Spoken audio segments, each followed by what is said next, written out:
नमस्कार. प्रेमाची गोष्ट या मालिकेच्या आजच्या भागामध्ये मी तुम्हा सर्वांचे अगदी मनपूर्वक स्वागत करते. आजच्या भागामध्ये आपल्याला पाहायला मिळतं सागर हा खूप चिडलेला असतो आणि तो मुक्ताला विचारतो की मुक्ता, तुम्ही हर्षवर्धनच्या घरी गेला होता का? तर मुक्ता म्हणते हो, परंतु सागर काही ऐकून न घेताच मुक्ताला म्हणतो, म्हणजे त्याच्या घरी जाऊन तुम्ही कुठल्या पेपरवर सह्या घेतलात का? तर मुक्ता म्हणते नाही मी नाही, सावनीच मला घेऊन गेली होती. तिला हर्षवर्धन किती चांगला आहे आणि आदित्य आणि तिच्यावर किती प्रेम आहे हे सगळं काही तिला प्रूफ करायचं होतं, म्हणून ती मला घेऊन गेली होती. परंतु तिथे गेल्यानंतर मला सगळं असं वाटत होतं की नाटकच चालू आहे.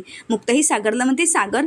तर मुक्ताचं सागर काही ऐकून न घेता सागर मुक्ताला विचारतो, त्या पेपरवर आदित्य हर्षवर्धनचा मुलगा आहे असं लिहिलं होतं का?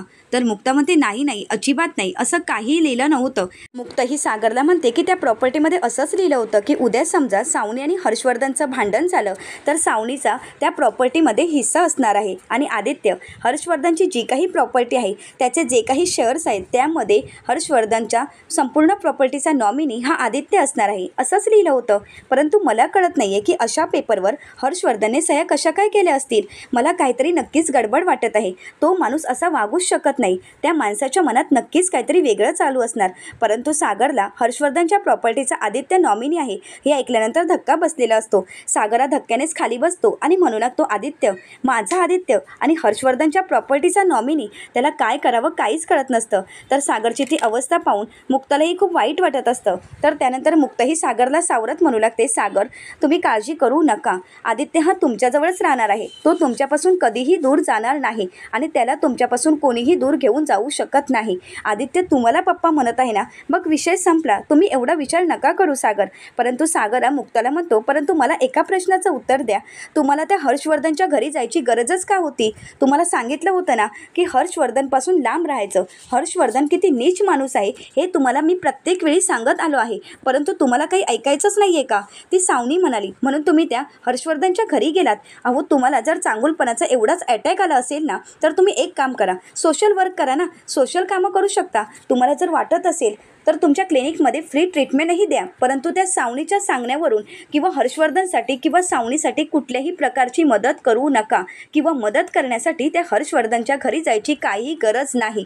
यापुढे असा विचार मनातही आणू नका आणि पुन्हा मी हे सांगणार नाही, कारण तुम्हाला माहीत आहे की हे मला आवडत नाही. आणि परत जर तुम्ही त्या घरी गेलात तर मात्र लक्षात ठेवा. मुक्ताचं हे वागणं सागरला अजिबात आवडलेलं नसतं आणि म्हणूनच सागर मुक्तावर आवाज चढवून बोलत असतो. परंतु त्याचवेळी तिथे सई येते आणि सागरचा तो चढलेला आवाज पाहून आणि सागरला चिडलेलं पाहून सई खूप घाबरून गेलेली असते आणि सागरला विचारते, पप्पा, तू इतका का ओरडत आहेस माझ्या मुक्ता आईवर? तिने काय केलं आहे? तर त्यानंतर सागर मात्र शांतच होतो. परंतु सई खूप घाबरून गेल्यामुळे मुक्ताला सईची काळजी वाटत असते. तर त्यानंतर सागर सईची समजूत काढत सईला म्हणू लागतो, सॉरी बेटा, परंतु कसं आहे ना, तुझी मुक्ताई कधी कधी वेड्यासारखी वागत असते आणि म्हणूनच मला चिडावं लागतं. परंतु आता मी तुलासुद्धा सॉरी बोलत आहे आणि तुझ्या मुक्ता आईला सुद्धा. असं म्हणत सागर मुक्ताला सॉरी म्हणतो. तर त्यानंतर मुक्ता ही सईला म्हणते, सई माऊ, तू मस्ती करत असशील किंवा तू नीट वागत नसशील तेव्हा टीचर काय करतात, तुला समजावून सांगतात ना. मग तुझा पप्पासुद्धा मला समजावूनच सांगत होता, चिडला नव्हता आणि तू काळजी करू नकोस. आणि हो सई, मला एक सांग, आपलं जे पिंकी प्रॉमिस होतं त्याचं काय झालं आहे? तेव्हा सईच्या लक्षात येतं. सई म्हणते, सॉरी मुक्ताई, मी झोपायला जाते. असं म्हणत सई झोपण्यासाठी निघून जाते. तर मुक्ता म्हणते, चला झोपायला, जास्त वेळ जागरण करायचं नाही. असं म्हणत सईला ती झोपण्यासाठी पाठवते. तर त्यानंतर मुक्ता ही दरवाजा लावून घेते. तर सागर मुक्ताला म्हणतो, खरंच सॉरी, माझी खरंच खूप चूक झाली आहे. मी तुमच्यावर चिडायला नको होतं, परंतु तुम्हाला जर त्रास झाला तर मी सहन करू शकत नाही. मुक्ता म्हणते की माझीच चूक झाली आहे, मी तिथे जायलाच नको होतं, परंतु गेल्यामुळे एक गोष्ट चांगली झाली आहे. तर सागर विचारतो, कोणती? तर मुक्ता ही सागरला म्हणते, खूप दिवसांनी पुरणपोळी, रसगुल्ला, मोदक, गुलाबजामुन असं काही गोड मला जेवण मिळत होतं. परंतु अचानक लसणाची फोडणी आणि त्यामध्ये कडू कारल्याची भाजी खायला मला मिळाली आहे. थोडीशी कडू परंतु थोडीशी गोड अशी भाजी जर मला खायला मिळाली तर किती छान ना. तर सागर विचारतो, काय? तर मुक्ता म्हणते की कळालं नाही का? तर मुक्ता ही सागरला म्हणते, अहो, गोड पदार्थ मला आवडतातच, परंतु मला प्रश्न पडला होता की कडू कोळी हे नाव आता माझ्या मोबाईलमधून मला बदलावं लागणार की काय? मुक्ताचं हे बोलणं सागरच्या लक्षात येतं आणि म्हणूनच सागर मुक्ताला म्हणतो, अच्छा, आता मला एक सांगा, तुम्हाला जास्त काय आवडतं, तर मुक्ता काही न बोलता तिथून निघून जात असते. तर सागर तिचा हात पकडतो आणि मुक्ताला जवळ घेत म्हणू लागतो, आता मला खरं सांगा, तुम्हाला कडू कोळी आवडतो की गोड कोळी? परंतु मुक्ता काही बोलत नसते आणि ती लाजतच सागरकडे पाहत असते. सागर म्हणतो, सांगा, मला उत्तर हवं आहे. परंतु मुक्ता म्हणते, मलाच माहीत नाही या प्रश्नाचं उत्तर. नक्की मला कोण आवडतं, कडू कोळी की गोड कोळी? असं म्हणत ती मुक्ता सागरकडे अगदी प्रेमाने पाहत असते. सागर आणि मुक्ताचं भांडण क्षणातच मिटलेलं असतं आणि दोघांमध्ये पुन्हा एकदा गोडवा निर्माण झालेला असतो. तर दुसरीकडे पाहायला मिळतं, सावनी ही हळदीची तयारी करत असते आणि ती खूप खुश असते. तर आदित्य येत म्हणू लागतो, मम्मा, आज तू खरंच खूप खुश दिसत आहेस. तुझी आज हळद आहे ना? तर सावनी म्हणू लागते, हो ना, खरंच मी खूप खुश आहे. हर्षसोबत माझं लग्न होणार आहे. त्या अगोदरचा खूप लकी दिवस आजचाच आहे आणि म्हणूनच मला खूप आनंद झाला आहे. अरे बघ ना, आता मला हर्ष अंकलसारखा चांगला पार्टनर मिळणार आहे. माझा तर आता पूर्ण विश्वास आहे. आयुष्यामध्ये जे काही होत असतं ना, ते चांगल्यासाठीच होत असतं. आदित्य, अरे तुझ्या पप्पाला जर मी डिवोर्सच दिला नसता तर आजचा हा चांगला दिवस माझ्या आयुष्यात कधीच आला नसता. मी सांगू शकत नाही आदित्य की मला किती आनंद झाला आहे आणि मला एवढा आनंद झाला आहे की मी व्यक्तही करू शकत नाही. तर आदित्य म्हणू लागतो, मम्मा, तुला खुश पाहून मलाही खूप आनंद झाला आहे आणि आपण दोघं असेच कायम हॅप्पी राहू. तर सावनी ही नाटक करत म्हणू लागते, हो रे, परंतु एकच प्रॉब्लेम आहे, आपला आनंद कोणालाच पाहवत नाही ना.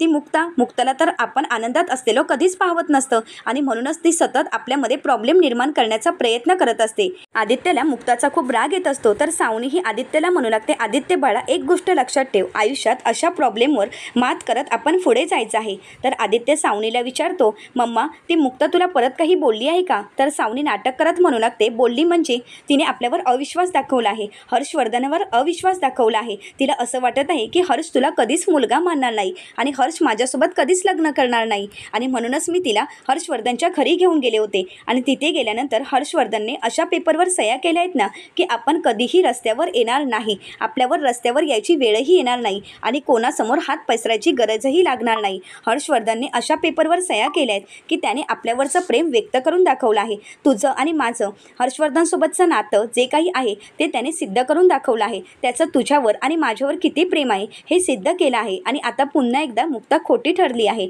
माझा विश्वास अजून हर्षवर्धनवरचा वाढला आहे. आता कुठल्याही गोष्टीची काळजी करायची गरज नाही. परंतु यामुळे हर्षला किती मनस्ताप झाला असेल, त्याला काय वाटलं असेल, मला तर खरंच हर्षवर्धनची काळजी वाटत आहे. तर आदित्यला सुद्धा हर्षवर्धनची काळजी वाटते. तर आदित्य हर्षवर्धनला फोन करत म्हणू लागतो की त्या मुक्ताच्या वागण्यामुळे तुम्हाला वाईट वाटलं असणार, ते प्रत्येक वेळी तुमच्यावर डाऊट घेते, परंतु आम्हाला माहीत आहे तुमचं माझ्यावर आणि माझ्या मम्मावर किती प्रेम आहे, सो डोंट वरी. तर हर्षवर्धन नाटक करत म्हणू लागतो, आदित्य, काळजी तर वाटणारच ना. आदित्य, ती मुक्ता प्रत्येक वेळी सावनीला भडकवत असते आणि सतत मला सिद्ध करावं लागतं की माझं तुझ्यावर आणि सावनीवर किती प्रेम आहे. आता तर ती मुक्ता प्रत्येक वेळी तिच्या मनामध्ये काही ना काही गैरसमज निर्माण करत असते आणि त्यामुळे सावनीला टेन्शन येतं आणि येऊन त्यानंतर ती माझ्यासोबत भांडते. खरं तर भांडते म्हणजे काय, तिला तर त्रासच होत असतो आणि तिला कोणी त्रास दिलेला मला सहन होत नाही, मला ते पाहावंच सुद्धा नाही. आणि आता बघ ना, त्या मुक्ताने सावनीच्या मनामध्ये भरवलं की मी आदित्यवर प्रेमच करत नाहीये, मी आदित्यला सांभाळूच शकणार नाही. आदित्य, हे कसं शक्य आहे सांग ना. आणि त्या मुक्तावर विश्वास ठेवून तुझ्या मम्माने माझ्याजवळ सह्या करून घेतल्या आहेत, म्हणाले की तू प्रूफ करून दाखव की तुझं आदित्यवर प्रेम आहे. परंतु मी कुठल्याही गोष्टीचा विचार केला नाही आदित्य.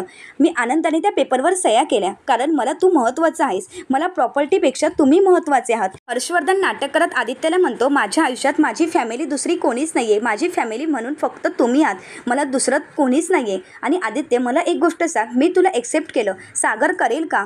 तू त्याला बाप म्हणशील आणि तू त्याला बाप मानत आहेस, परंतु त्याचं प्रेम फक्त मुक्तासाठी आहे. पण ती मुक्ता आपल्या फॅमिलीमध्ये प्रत्येक वेळी कलह निर्माण करत असते, प्रत्येक वेळी प्रॉब्लेम निर्माण करत असते. परंतु आदित्य, काहीच हरकत नाही, मी प्रत्येक वेळी लढत राहीन, तुम्हाला मिळवण्यासाठी मी काही करू शकतो. तर आदित्य म्हणू लागतो, परंतु मी काय करू सांगा ना, माझ्या मम्माला त्रास नको व्हायला त्यासाठी मी काय करू शकतो? मी वाटेल ते करायला तयार आहे कारण माझ्या मम्माला त्रास झालेला मला सहन होत नाही. तर हर्षवर्धन त्याच गोष्टीचा फायदा घेत आदित्यला म्हणू लागतो, आदित्य, तू एक करू शकतोस, तुझ्या मम्माला त्रास व्हायला नको तर तुला मुक्ताला त्रास द्यावा लागेल. तर आदित्य विचारतो, परंतु कसं?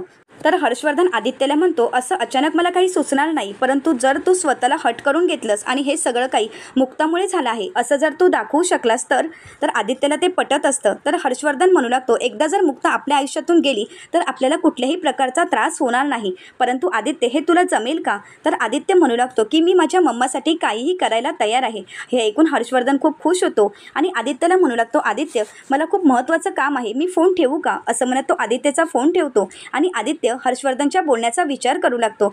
तर दुसरीकडे पाहायला मिळतं मुक्त ही सावनीच्या हळदीला जायच्या तयारीला लागलेली असते, परंतु तिच्या मनामध्ये सतत तेच विचार येत असतात आणि तिला आठवत असतं की सावनीने पेपर दिल्यानंतर हर्षवर्धनने लगेच सह्या केलेल्या असतात. तर मुक्त ही मनाशीच म्हणू लागते, खरं तर हे सगळं काही माझ्या डोळ्यासमोरच झालं आहे, परंतु माझं मन मानायला तयारच नाही आहे की त्यांनी सह्या केल्या आहेत. खरं तर त्यांचं सावनीवर खरंच प्रेम असेल आणि म्हणूनच त्यांनी एवढं मोठं पाऊल उचललं आहे, नाहीतर त्यांनी एवढं मोठं पाऊल उचललंच नसतं. ठीक आहे, करतीलही ते लग्न, परंतु त्या माणसाच्या मनात काय चालू आहे मला काहीच कळत नाही. मुक्तही स्वामींना प्रार्थना करत म्हणू लागते, स्वामी योग्य आहे तेच सगळं काही घडू देत, सगळं काही नीट पार पाडू देत. तेवढ्यातच तिथे सागर आलेला असतो आणि मुक्ताला पाहत म्हणू लागतो, नेहमीप्रमाणे या कुठल्या तरी विचारात हरवल्या आहेत, आता यांची जरा गंमत करूया. असा विचार करत सागरा तिथे असलेली परफ्यूमची बॉटल हातात घेतो, परंतु मुक्ता मात्र स्वतःच्याच विचारामध्ये हरवून गेलेली असते. सागर तिथे आला आहे याचं मुक्ताला भानही नसतं. तर मुक्ताच्या नकळतपणे सागर मुक्ताच्या हातामध्ये ती परफ्यूमची बॉटल देतो आणि मुक्ताला म्हणतो, ही घ्या कॉफी. तेव्हा मुक्ता कुठे भानावर येते आणि सागरला म्हणते, कुठे आहे कॉफी? तर सागर म्हणतो, परंतु तुम्ही कुठे हरवलात, तुमचं लक्ष कुठे आहे? तर मुक्ता म्हणते, काहीच नाही. तर सागर म्हणतो, एक मिनिट, तुम्ही अशाच प्रकारे एखाद्या विचारामध्ये हरवून गेल्यानंतर पेशंटला चुकीचं तर इंजेक्शन देत नाही ना?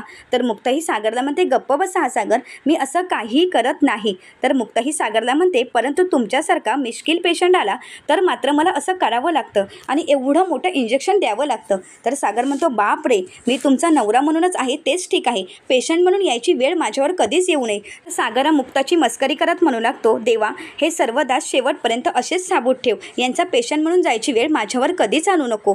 तर मुक्ता खूप हसू लागते. तर सागर म्हणू लागतो, हा जोकचा पार्ट होता, परंतु आता मला सांगा काय झालं आहे, तुम्ही कोणाचा विचार करत होता, माझा?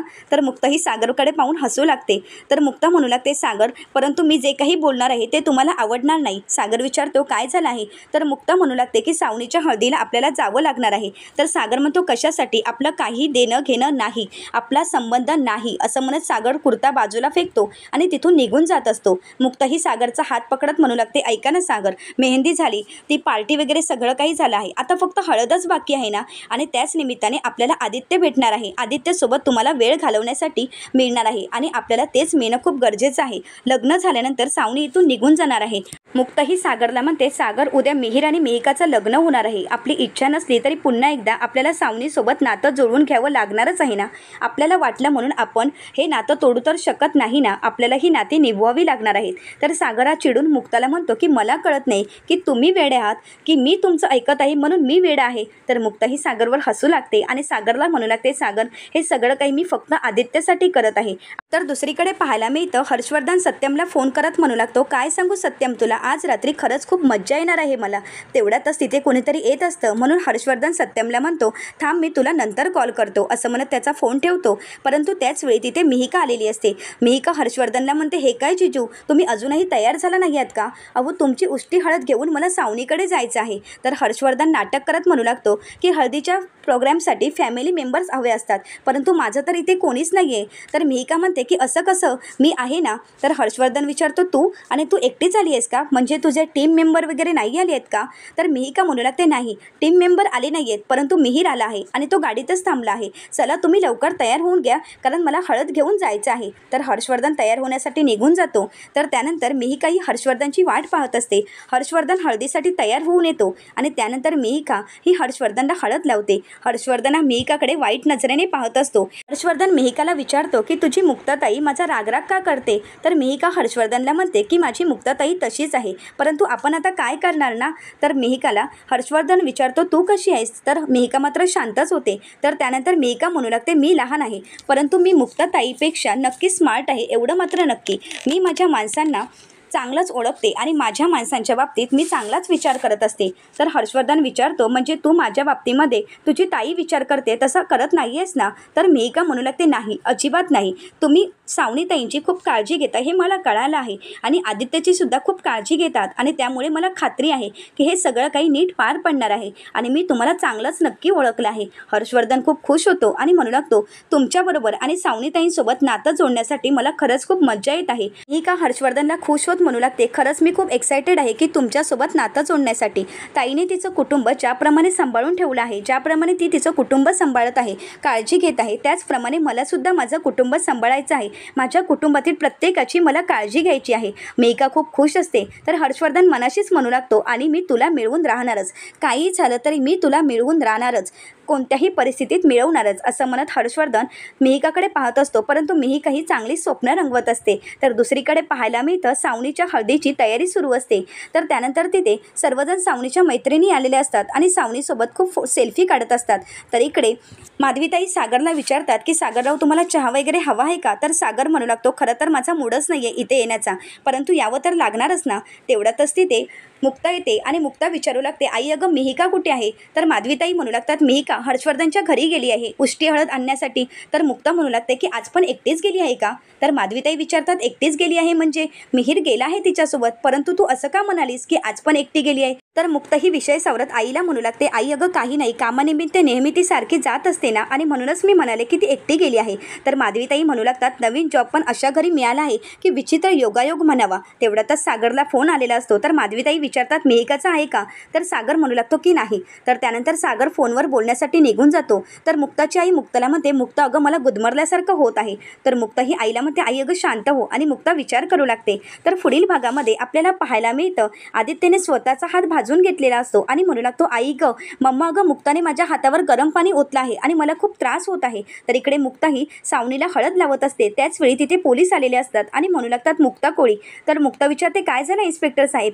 तर ते म्हणू लागतात, तुमच्या सावत्र मुलाने आमच्याजवळ कंप्लेंट केली आहे की तुम्ही त्याचा शारीरिक आणि मानसिक छळ करत आहात, त्यामुळे आम्हाला तुम्हाला ताब्यात घ्यावं लागणार आहे. हे ऐकल्यानंतर सर्वांनाच धक्का बसतो. तर सागर म्हणतो, एक मिनिट, तुमच्या चौकशी अगोदर इथेच क्लिअर होऊन दे, हे सगळं काही खरंच घडलं आहे का? असं म्हणत सागर आदित्यला आवाज देतो. तर आदित्य तिथे येतो, परंतु आदित्यचा हात भाजलेला असतो. आदित्यचा भाजलेला हात पाहून सर्वांनाच धक्का बसतो. आता सागर कशाप्रकारे मुक्ताला सिद्ध करेल हे पाहणं अतिशय रंजक ठरणार आहे. त्यासाठी चॅनलला नक्कीच सबस्क्राईब करा. आजचा व्हिडिओ तुम्हाला कसा वाटला हे कमेंट करून नक्कीच कळवा. व्हिडिओ आवडल्यास व्हिडिओला लाईक करायला मात्र विसरू नका. आणि व्हिडिओ पाहिल्याबद्दल तुम्हा सर्वांचे अगदी मनपूर्वक धन्यवाद.